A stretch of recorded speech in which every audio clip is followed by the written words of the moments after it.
Le corridor de sécurité, c'est un protocole qui permet de garantir une sécurité pour les différents intervenants, que ce soit nos collaborateurs, les services de police, de gendarmerie, les services de secours, mais aussi les dépanneurs. Ce corridor maintenant est inscrit dans le code de la route et donc normalement tout automobiliste doit savoir que ce corridor existe. Sur l'ensemble du monde autoroutier, c'est plus de 600 000 interventions par an qui sont réalisées et si on prend les chiffres entre 2015 et 2019, c'est plus de 700 accidents causés par des personnes qui n'ont pas respecté ce protocole de sécurité et qui sont venues sur la zone d'intervention.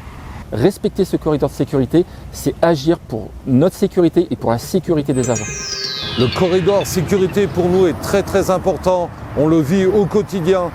Nos interventions, c'est toujours un risque à prendre, mais si on intervient, c'est jamais pour rien. Et du coup, que vous gardiez une distance de sécurité par rapport à notre fourgon est très importante. À plusieurs reprises, des véhicules nous ont frôlés. Et c'est vrai que là, on a beau avoir le regard en permanence sur la circulation, mais ça ne suffit pas.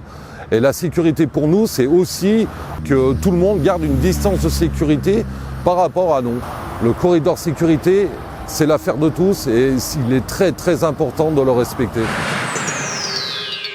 Dès qu'on voit un véhicule de la société d'autoroute en intervention, on se décale par rapport à l'intervention. Si l'intervention est située à droite, on se décale vers la gauche. Si l'intervention est située à gauche, on se décale vers la droite, toujours en essayant de penser de laisser une voie entre l'intervention et notre passage.